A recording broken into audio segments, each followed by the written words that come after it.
Foxconn reportedly pauses Huawei phone production. So this is on the flip side. More bad news for Huawei.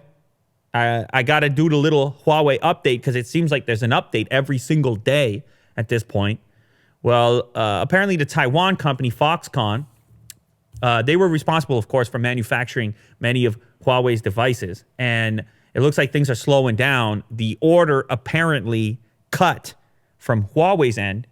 They're lowering the production amount of certain devices. And according to reports, Huawei has instructed Foxconn to reduce the number of devices it builds, hinting demand for its products is sharply decreasing. It appears the uncertainty is so high that Taiwanese manufacturer had to entirely stop the production lines for some phones, for some devices. This, again, speculation. Let's keep that in mind. But not good news anyhow.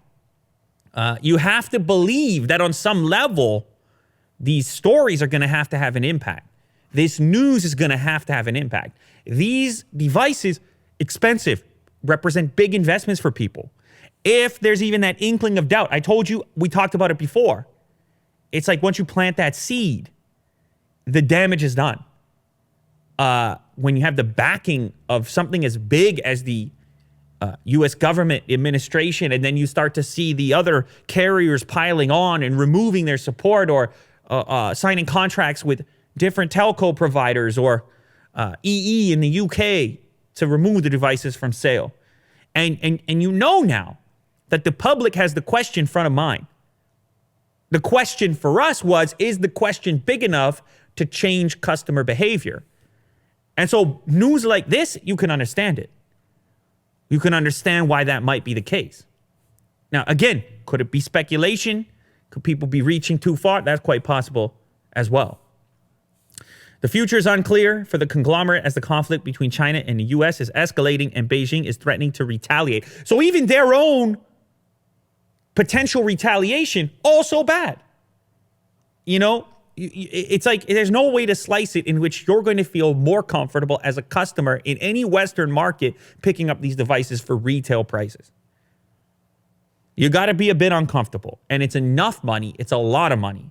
It's, you know, Huawei in the West was always positioned in the premium space with big price tags to match. And so therefore, consumer confidence is paramount. You got to have the confidence going into it. And like I said in previous videos, if you're standing in a store, even if your carrier is still supporting and carrying Huawei, and you sit there and you have the Huawei device, you have the Samsung device, like, are you really that confident that you're like, nah, I want that one? I want the Huawei device, even with all these news stories, all this press, all this potential for problems. So for me, this type of outcome, believable and expected.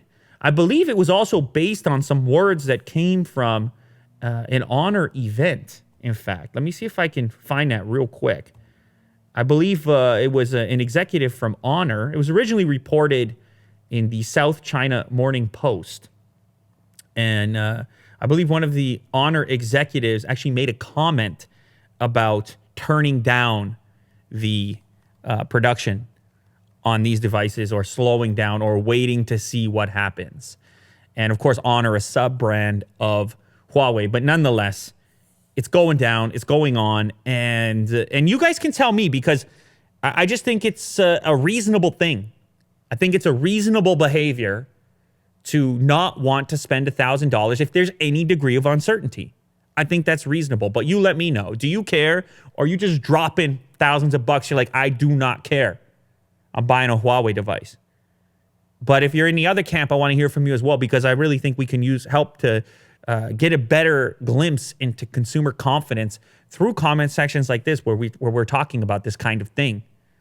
Because it's hard to pin it down. It's hard to pin down the results of this type of exposure. And maybe it's already maybe it's already having its intended consequence. You know what I mean? Maybe the original agenda of the administration was to create this uncertainty, to create this scenario in which you just plant the seed. And now customers, they just have to take that extra second when making a decision. And that's enough because of the way the competition exists and how close it is. And now Will's making me look at a picture of Donald Trump. Oh, man. All right. He's happy. Hey, exactly what he wanted. Hey, I don't know. I don't know how it all plays out, but he's doing something. I mean, he's yeah, it's crazy. It's a wild time in technology. And who would have thought? You know, when I'm a kid, knowing about Donald Trump, I've always been a tech fan. Who would have thought he's having this degree of influence over the tech marketplace right now, global trade and whatnot? It's kind of bizarre, to be honest. But anyhow, that's what's happening.